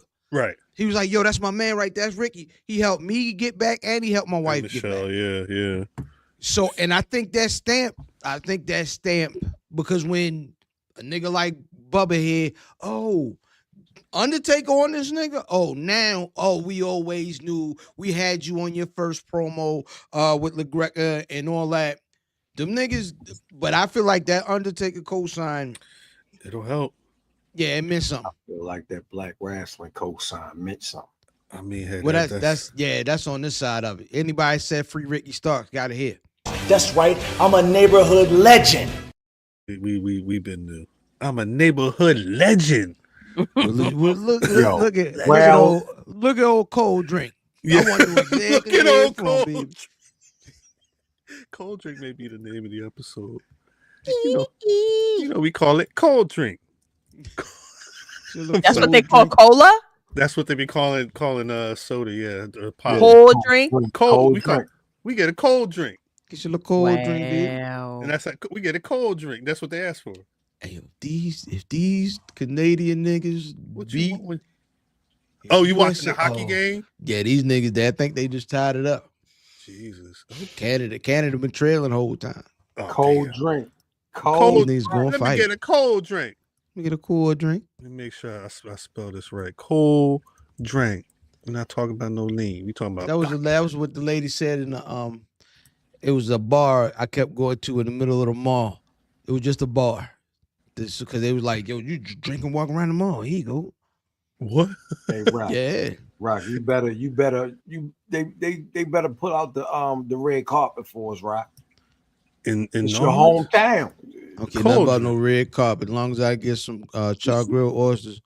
That's what I'm saying. We eat oysters for 48 hours. 40. Nah, you going too crazy. 48 hours is 48 is hours. a lot. I guess we'll see. Gotta do it big. Cuz McNulty. Real big. Ricky Saints has got a little bit of time. We'll see. It's either 6 months or a year. Yeah, 6 months or Mania next year, I guess we'll say. Yeah, some change. Mm-hmm. We'll see. Right after Mania. Right after. Well, because I think the draft is I want to say they moved the draft date up to right after Mania this year. Mm. That would be too soon. That would be too soon this year. SummerSlam would feel early, but it would make sense. But yeah, I think if they're doing if The Rock tells people on Friday night SmackDown that we're doing New Orleans WrestleMania, I think that's where it is. Speaking of Mania, we've got full Elimination Chamber cards for both matches in Toronto on March 1st. Cena versus Punk versus McIntyre versus Logan Paul versus Damian Priest versus Seth Rollins for a shot at Cody's title, or Liv versus Bianca versus Alexa versus Bayley versus Naomi versus Roxanne Perez for Rhea Ripley's title. Y'all got any early predictions on who's winning these? We still got another couple. I'm sorry, can you give me the women one more time? Liv, Bianca, Naomi, Alexa Bliss, Bayley, and Roxanne Perez. I don't know. I like that, but I don't know the women. Roxanne Perez. You think she wins? Bianca gets a second. I think, yeah. I think Roxy ready for a title match? Roxy was what? The last one in the number 3 in the Rumble? She was the Iron Woman in the Rumble this year. Mm-hmm. At number 3. I'm saying what she got knocked out. Last? Was she last? Was she last? She either last or second to last. She was down to the wire. I'd have to go back and check. I'm going Roxy. Oh yeah, Joey Savage said Roxanne should win for the shock factor. I like where Mimi's at. I've personally been waiting for the Bianca Rhea match, but I do think if Roxanne Perez is probably going to show out like Tiffany Stratton showed out in that match last year. I don't know if she would enter first or second or whatever, but I feel like she may be in that match for a minute. Yeah, I mean she's doing well, but she's not championship match at WrestleMania yet. Roxy. What's her Mania match? If she's not wrestling for the title, I'm assuming she got. That's Rhea Ripley. I'm saying if she's not wrestling Rhea Ripley, is it That's it. She ain't got no match. I wouldn't want to see her and Bayley again, and after Bayley, I don't know who else she's really been beefing with. Everything else is Cora Jade. I don't know. Folks mentioned Roxy and Bayley would be dope. Actually, that. That would be a better match. It need to be a different match than what we've already seen, though. I think is the one thing. Don't do them ladders. I don't know if folks saw this, but yeah, Oba Femi was on Impact tonight. Impact. He got his whole. He got it. Damn, yeah, he got the whole. Yeah, I mean, I guess it kind of hit different looking at it on Impact. I ain't gonna hold you. Look like Impact. We need to watch it more. Seeing him strut out there is dope, though. And I guess him and the Hardy Boys, they're probably gonna do it. It's probably gonna, without watching this and just seeing that one image at the end, it's definitely going to be the System versus Oba Femi and the Hardy Boys. Yeah, that's a whole problem. I don't know if they're going to try and take us down. Moose is food, right? Yep. That's straight up food. I don't care what title he's holding. He's the other white meat. He's done. Done. You want my ass? Yes. My answer is because it's 2 reasons Moose ain't gonna get trashed. First, we have to eventually have a reason to trust that the TNA versus WWE ain't just gonna be the WWE or NXT layup line, like it, because we won't care, right? And the problem with NXT is ain't nobody oversized other than Trick. Well, I think that's why he's here. But I wonder if he would be the guy who would be the one to. I mean, he ain't winning the NXT championship. But I think they're going to, I think they're going to let him get busy. Can he? Oba, bring your towel because he's going to spit on you a little bit. Well, can Muth get busy? Get your... Nigga, he was jumping in the trash can. See, he was just like, look, just... like they gonna practice the match. He's like, no, just act like I'm the trash can. Well, because there was a whole conversation not too long ago about, I guess they were talking about Muth wrestling Kenny Omega, and I almost say it was heated, but it was back and forth. Some people were like, yeah, he's trash. Look, and they were like, nah, it's all right. And I don't know, I'm not. No, it's all right. It's all right. He's looking for that spear. Caught the trash can. Matt Hardy. Say he got caught in the trash can. Who turned out the lights, Matt Hardy? Looking for that spear. Caught the trash can. Hot trash can. Oh, I found it, Joey Savage. Don't worry. In here. Yeah, he's wrestling Lil Brian Pillman, so he's gonna beat Lil Brian Pillman ass. He may knock that weird beard off his face. He may have to. Him and the system may have to. But he not knocking out Oba. I don't care what. I don't care. No, he's not beating Oba. No, but he gonna get some. It's gonna be a back and forth. He's gonna do that weird spear. I don't like his spear. He calls it the Chuck. Is that? Chuck it in the trash. Yeah. He's looking for that spear. Caught the trash can. He got caught in the trash can. It's crazy. Chuck it in the trash. Y'all was supposed to use a work trash can. Why does it smell like actual garbage? Garbage. Nia Jax defended Moose. Dodo. Couple people did. Y'all seen Crimson Chin got some supporters today too. Who? The Crimson Chin. Yeah. I didn't see.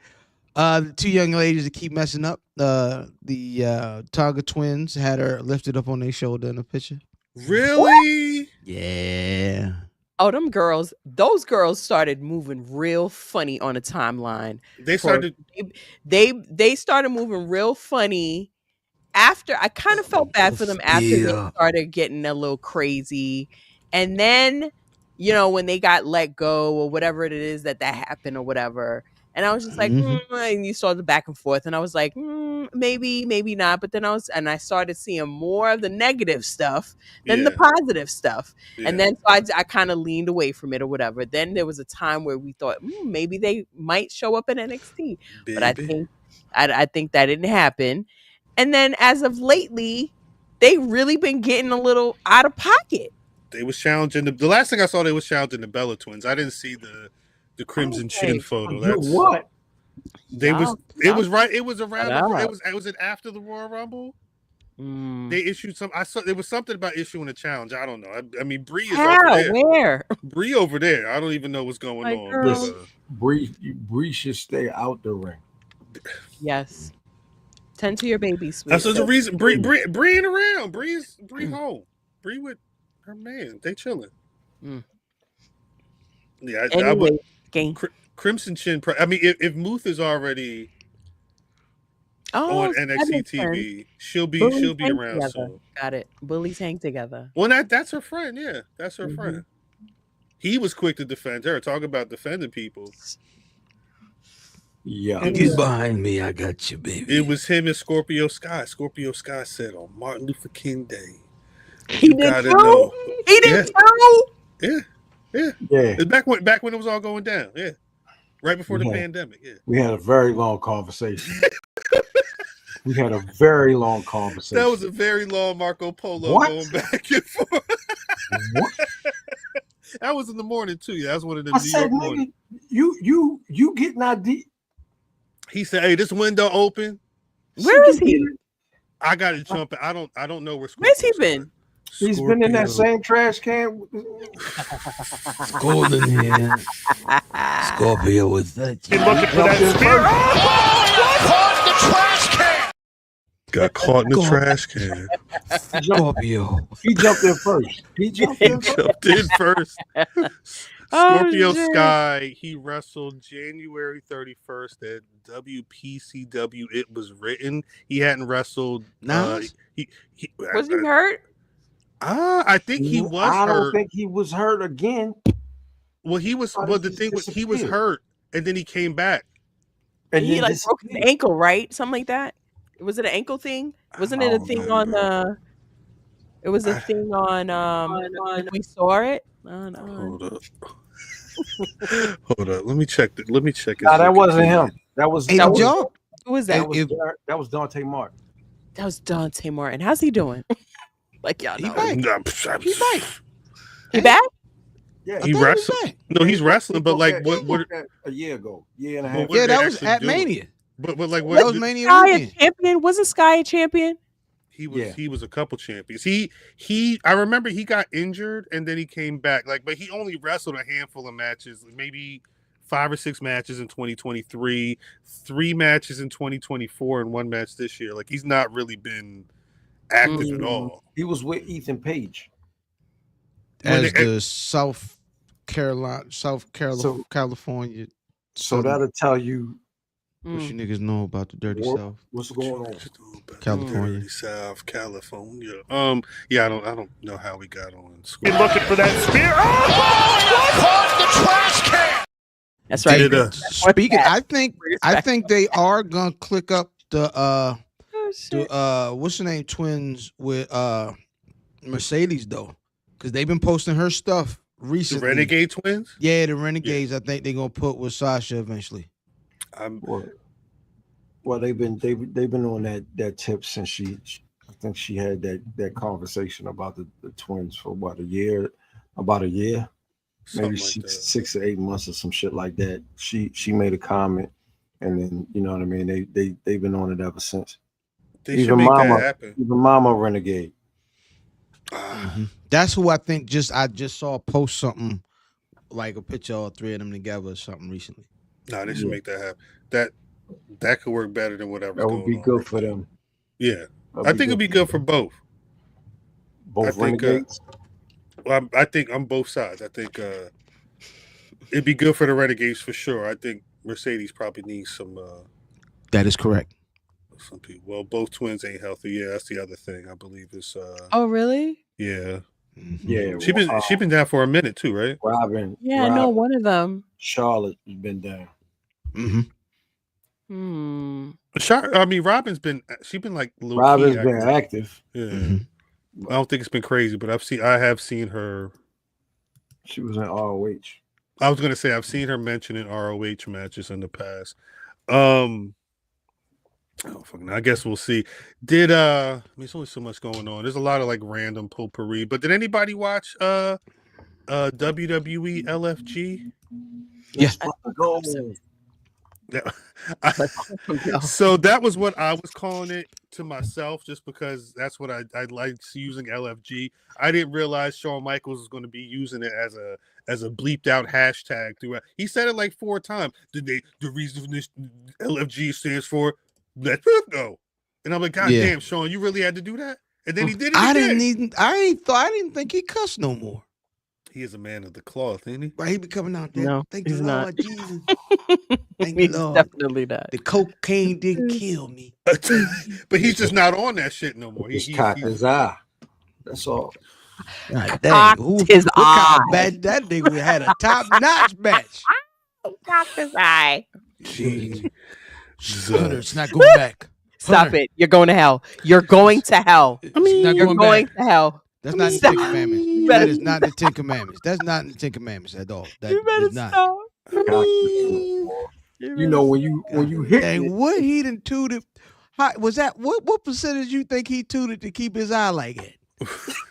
Was that raw? That's Columbia. It was quantity. That's what he said after he tooted it. Yeah. Colombian. It's Colombian. God damn it. Now I was thinking about Superstar Sundays is back on A&E, and this is probably the best. It's the most interesting show I think they've got going in a while. For those who are not up on, that's crazy. I don't think Uncock the Eye is going to. That may put us on some crazy searches. I can't do that. I'm sorry, but that is funny. Oh shit. So Legends and Future Greats. Legends and Future Greats is kind of like it's what they're doing. What they told the network. They're getting onto NXT. It's like the NIL kids. It's people's boyfriends. Is people may have been signed like 3 weeks ago. They may have been signed like a year and change ago. But they got Taker, Booker T, Bubba Ray, and Mickey James as the coaches. And I was confused. The idea is that each coach is supposed to eventually get one wrestler to mentor, and at the end of this, the coaches because there's points involved, but then the coaches could win a title based off of who wins. I was that part of it confused me, but I think it was. Oh yeah, the top coach. That's right. It was dope to see.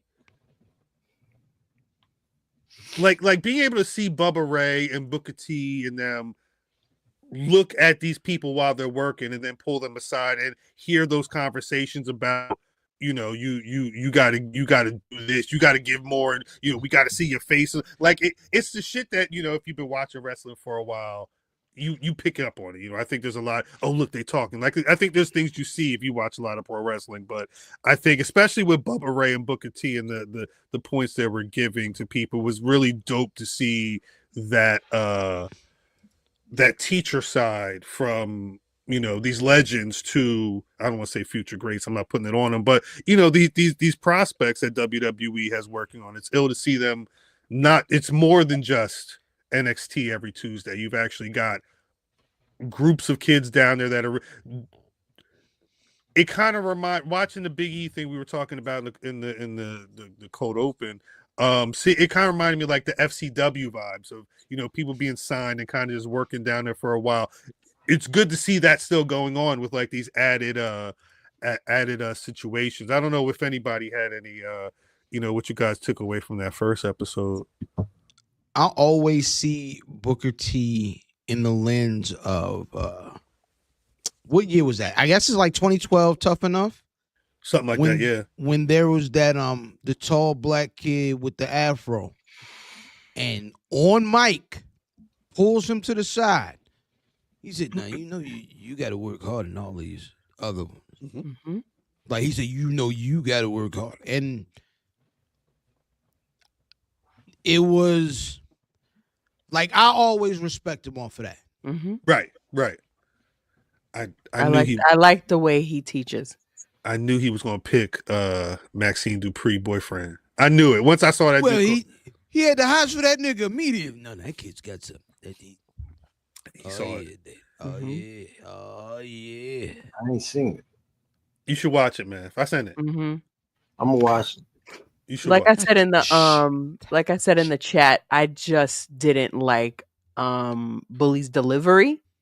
I just think that regardless of how much cachet you have, there's always a way, and that's why I like the way Booker T does his thing. Even in Booker the promo, probably, yeah. Even in the promo with him and Zilla when they were doing the contract signing, it was still even in that promo, it was still a level of there was a teaching moment without degrading him, although he was being a little, you know what I mean? He was OGing him a little bit. Yeah. And yeah, like every young kid that comes in and thinks that they're like, the jock, the jock strap of the whatever, it just feels like, yeah, they can be assholes, but there's a level of respect. I feel like you should still be able to be nice, nasty. Right. When in your delivery. Yeah. I just didn't like the way he came off. Regardless. Yeah, I was gonna say. I think the thing is that's probably just gonna be how he is, And I mean, no, and it is how he is. That's just my opinion. I just feel like he should not have done that. Like he's like that on the radio. He's like that everywhere. Like he's just that person. Right. But I just kind of feel like, okay, you've had tag team titles and you've done this and you've done that, but it just doesn't give you license to talk to people just any kind of way. There's a way of doing it without, No bullshit. We liked him better when he started. Knowing you, Matt, and the conversations we have about the future of black wrestling. This is probably just the show you should be watching. I mean, you got Tyra May Steele is for real, and I mean, the way that she was moving on this show. I saw the progression from the last time I saw her on Level Up. Like whatever she's being taught down there. But she's a cheat. She's a cheat though. Like that's a cheat.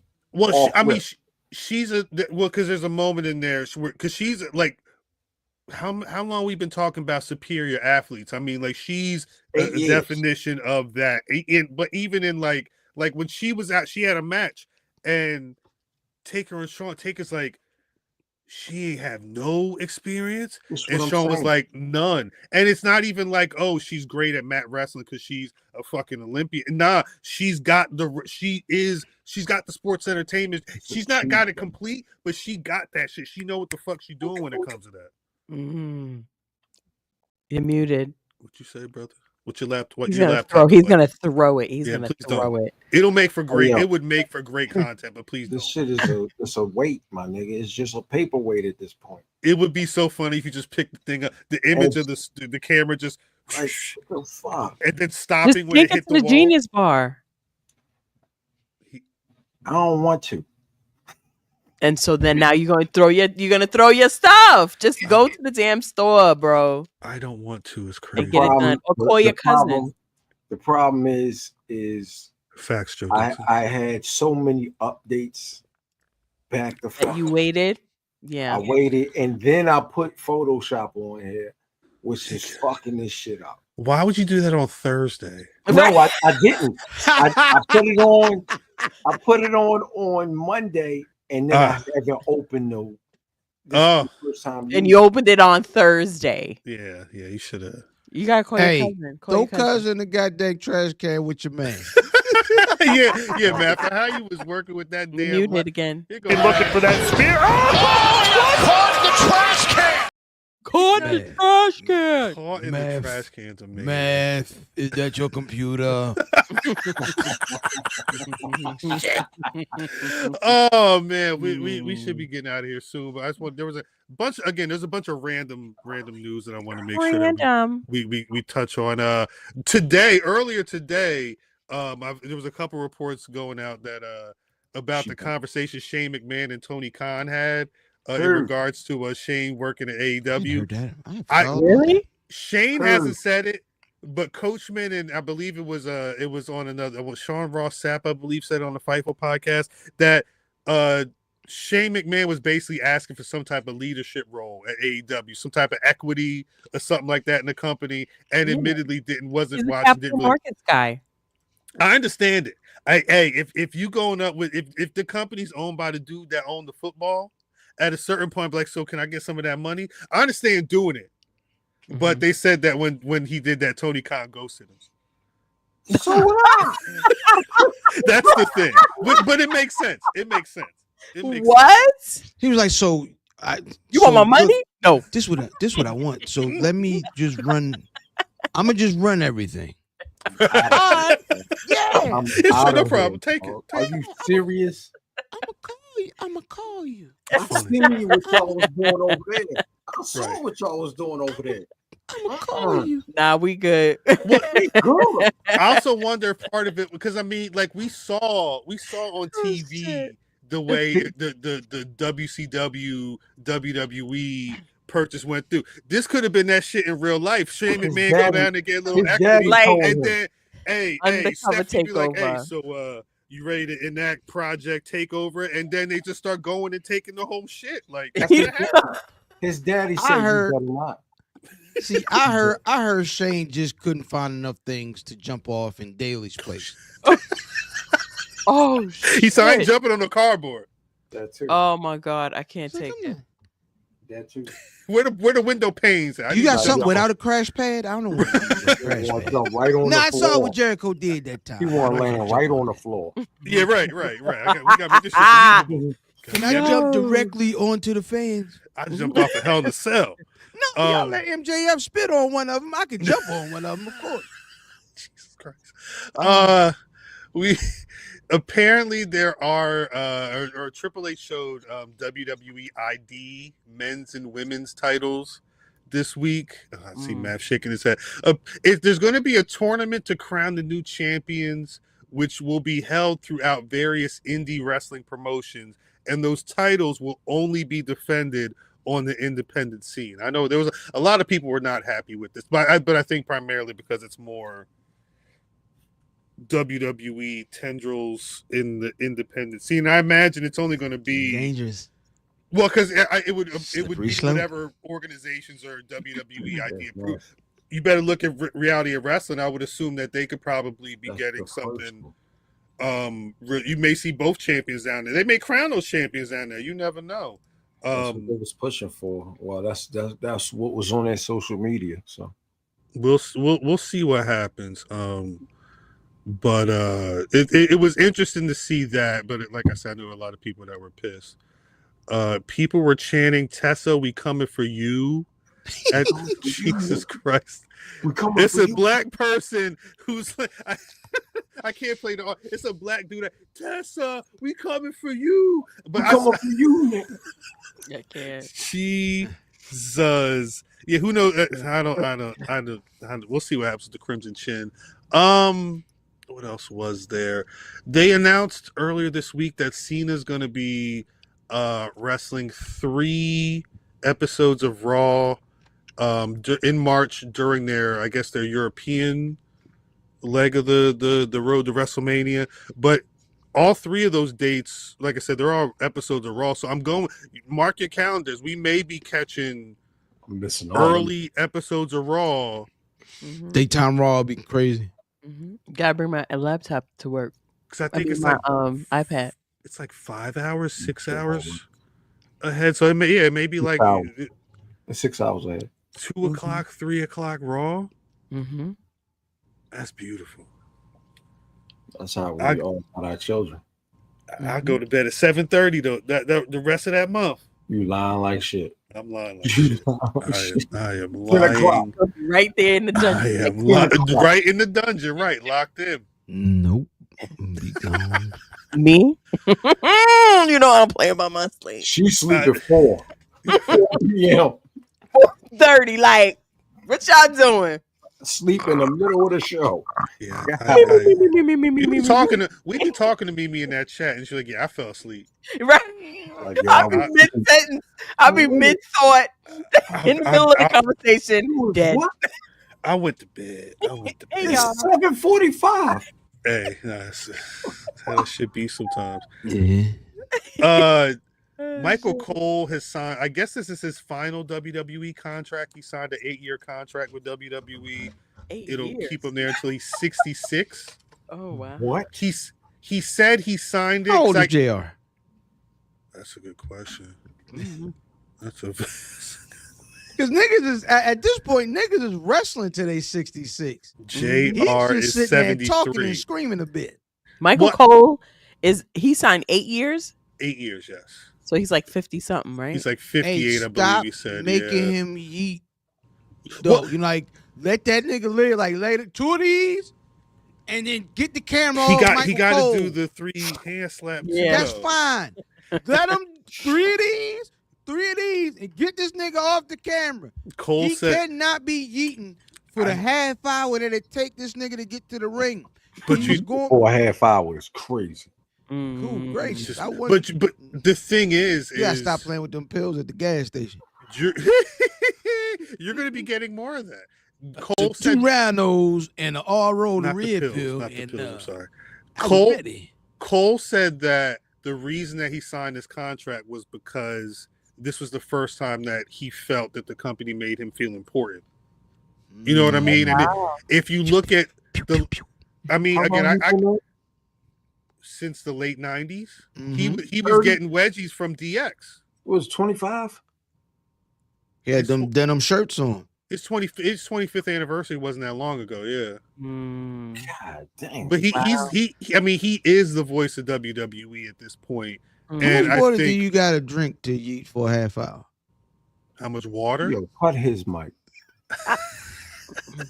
I think like Cole's really, he's the guy.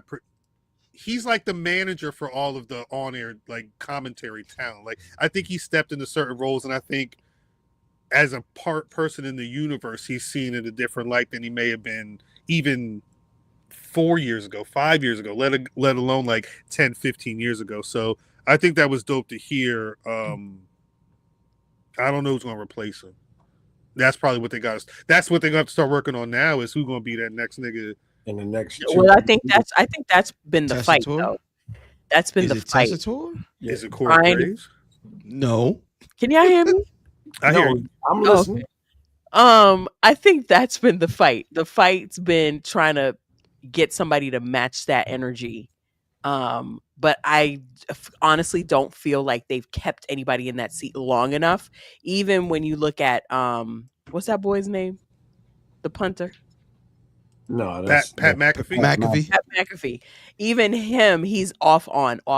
He's got other responsibilities. And so I think once they get, I just don't think that they found like that perfect person. I thought it was Corey Graves, but they made it him. What? Vic Joseph. Because Joseph was in what you call it? He was in NXT. He got there. Vic Joseph was just he's filled in for Cole on. Is that what that was? It was recently. He filled in for Cole recently. Okay. Because Cole was just, these were all points that Cole made during his interview on Impulsive the other day. He mentioned that he wasn't 100% sure, but he confirmed that Corey Graves said that he was trying to make some type of storyline out of those tweets, and WWE was like, "We ain't see that shit like that at all." But I don't even know if it's that though, because I think back in the day, if you would ask back in like 2000, was Michael Cole going to be the guy in 25 years that WWE was going to be looking at as being the guy? I think a lot of people would have said no. They would have said it would have been Joey Styles or so. There were probably other viable options. I think, or at that time, I think he's turned into somebody that is going to be carrying that flag. And I think you can't look, you can't not think it could be Vic Joseph, because Vic Joseph could be the next Michael Cole. He's very understated right now, but he's doing his job, and he's give him a couple years. I just don't understand. Not that I'm a Corey Graves fan, right? I'm just definitely not, but I just thought that was it. I thought he did a pretty good job. He's good, but I think, like Vaughn said, crash out. I think, there's been a couple of instances where he's not been in the best light and I think a lot of that may be because he has a tendency to go into business for himself. I don't think I feel like those things may be held against him in certain situations. It reminds me of Darby Allin. I don't know why. He reminds me of Darby Allin. He's the bus that hit himself? Yes. Where is Joey Styles? Does anybody know? I don't think he was calling something. He was calling something. Joey Styles. I don't remember what it was. Let's see. Wikipedia said after WWE, he went to yesnetwork.com. Whoa. And he was working in the indies as late as 2016, but I don't know if there's been much else. Okay. Like he was doing stuff at Evolve. It looks like he was he worked with Chikara for a little bit, I guess. Yeah, he did a couple things like 9 years ago, and I remember he did a shoot interview at some point, but I don't know. More is it Morello? Morello, yeah. Yeah, I thought he was good, and I think Tessitore is good, but they're old. Mauro Ranallo. But remember, he also it was JBL kept fucking with him, and he that wasn't mentality. Byron Saxton that's somebody that you don't really see too much. He was on the desk for a while. He's another one that that was a stop and go. Start and stop, I should say. And somebody mentioned them doing a commentary on LFG. I think Megs mentioned it. They had it was weird. It was Vic Joseph and Jeremy Borash. Or was it Jeremy or Josh Matthews? It was one of the two. I forget who the second mic was, but it was the only thing was weird. They were commenting on the match, but they were also commenting on what the coaches were saying, and it kind of took me out because it felt weird. But don't be surprised if it's Vic Joseph and not Corey Grenades. I guess that's it. I don't think Kevin Knight signed a contract yet. He's apparently still talking. He's a free agent. He said he's been talking to AEW. Hopefully he has a conversation with WWE soon. It may have been Josh Matthews, but it may have been Jeremy Borash. It was Borash, Rattler Steve said. I really didn't remember. I was confused. I don't remember it being Borash, but fuck it. Well, no, Borash has been working with WWE. I was kind of surprised that he was one of the commentary dudes on LFG is more my thing. But that's it. We need to get the hell out of here.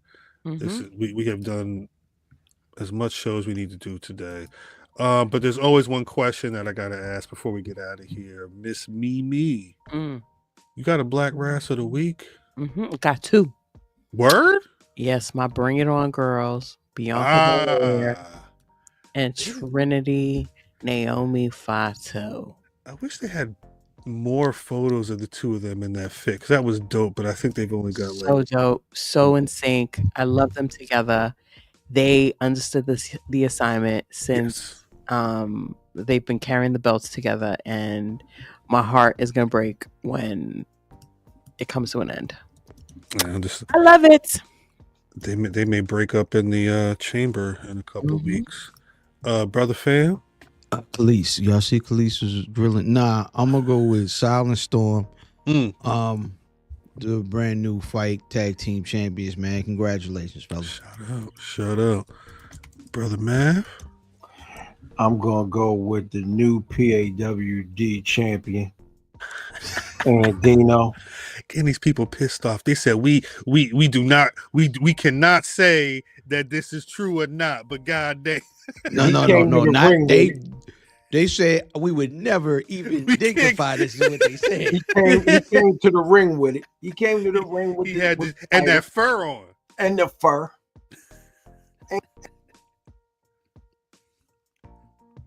Shout out Dino. Shout out Andino for real. You can check out the conversation with Andino and Brother Fam after this, obviously. Nigga, Andino was breaking down the nigga that the Hispanic nigga that was on that reality show with the girl. Oh, Toya? Yeah. Toya, por favor. That nigga ripped that nigga. Yo, that shit is terrible, yo. What did you tweet, Mav? You said, what did you tweet the other day? Listen, that woman was on television getting burned down.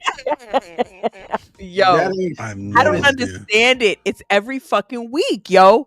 I don't understand what Temptation Island this is. This is why, like, those types of shows, it fucks with me, because it's like you're fucking with people's relationships and you watching some other dude pound your wife. Machine gun fucking her. Yo, yes. You see and it's like a group of guys watching and the husband watching. I think that make it so much worse. Yo, yes. Like somebody would probably like, damn, bro. The niggas was sitting down there watching, and I'm gonna tell you why he ran out there in that water. Nobody was over there. It's like, what is it like? Temptation Island Spain. It's on like Temptation Island Spain, but it went viral that it crossed over to our timeline. Yes, cuck ass TV. Cuck TV. Montoya, por favor. I saw that trending. I didn't realize that's what was going on. What happened? She was getting manhandled. I'm looking at this like, yo. And you hear the You could hear it. Did you see? But All did of you it. see what it was in response to? No. Yes. No, what was it? Yeah. It was in response to the nigga getting like a little lap dance. The stripper. And she went all in. No. No. He She let somebody go all in. He's looking for that spear. Oh, caught the trash can. That is a recreation. That is an exact recreation. A live recreation. No. Oh, God damn. shit. Nah. My Black Rasslin week. It's position. Black Rasslin. That's right. I'm a neighborhood legend. Jesus Christ. He's like, next week on Temptation Island. That is fire. Shout out Ricky Saints. God damn. I didn't realize that was shit. that. All right. This nigga said Paella Pound Town. That is insane. Insane. True. It's so true. Yo, why they put the whole when you order paella? Why they put the whole pot on the table? That nigga bring out the whole skillet. Cal, who you wrestling, Cal? Cal, Ricky who is Saints, your man. It's Ricky Saints. Y'all talking about Pound Town. Paella. No, Ricky Saints is that guy. Ricky Saints row. Hopefully, they put him on a trajectory he looked like he about to be on because it's about to be a problem. We out of here. Mimi, Yeah. Running down the beach fast. you wild. Mimi, where can the people find you on them social medias when you're not watching Temptation Island? Shit. I'm not. I don't watch Temptation Island. I can't watch. You can find us on the Twitter machine and the Black Rasslin Tuesdays at 6:35 with Tori and Justin. And then you can also find me on my couch watching Young, Rich, and African. Oh man, that be on upstairs, man. I love Rich it. African. I love it. I love it. Like, all right, let me know when it's over. Brother Fan, where can we find you? And watch the news. What are you doing when you ducking Young, Rich, and African? You catch me about to start playing Marvel Rivals. Catch me on the PSN at IlFam079. You playing this thing? I listen. What I do in the privacy of my. Hey yo. Por favor. They added the Fantastic Four character. Playing with his paella. I didn't say that. I didn't say he was going to Paella Pound Town. That's y'all. Sega. They said the thing is supposed to be the strongest character. Ooh, that's what used to be. They said you hit it. They said you hit it. It don't move. Nothing. He's strong. This ain't no Johnny Storm, sweetheart. He's strong and he's staying tall. It's all been grim. They said he got a really good charge technique. You charge and go through the wall if you want. Yeah. Matt, please. Matt, please. Yeah, it gets Name real of the tomorrow. episode is clobbering time. Yeah. No, Fair, where can they find you? Where can they find you? 79. My fault. It's true though. Go look it up. The Thing. It's Ben Grimm, baby. It's clobbering time. Big Ben Grimm. Math, where can we find you? Stuttering, muttering. This nigga, get your laptop sorted out. At Cal on Twitter. Genius Bar. Shit. Black Rasslin. Twitter. Take it to the bar. Facebook, Instagram, TikTok. BlackRasslin.com is the website. As always, you can find Black Rasslin on Spotify, Apple Podcasts, wherever you get your podcasts, we should be there. YouTube.com/Black Rasslin. Every Thursday night, 8:35 p.m. Eastern Standard Time. We're giving you 5 mics of podcast excellence. Make sure you go over to the Patreon, patreon.com/Black Rasslin. Pay the $1, pay the 10, get all this type of content, but it's hella copyright, so you know what we got to do over there. Shout out to DDM. Hopefully your internet is working well. A piece of the chat. It's always good. Hit them with the thing is the name of the episode. I really still feel like Cold Drake. It's Ricky Say. Cold Drake is the name of the episode. We out of here. Cool. After all that. After all. Because after you give them the thing, you need your cold drink, baby. They tried to say to make cuck put cuck in the title. What the No. We trying to make sure people. We might get a new audience. We might get a big. Yeah. And then he gonna say, "Oh yeah, that's why we ain't getting sponsored." Right. Who accepted the cuck deal? That's why we ain't getting sponsored. Yo. DDM, you're not. Why is the Brazzers logo on the ring? I could take a cuck deal. Hey, DDM, please take us out. All my niggas in the whole wide world, doom. All my niggas in the whole wide world, being the same.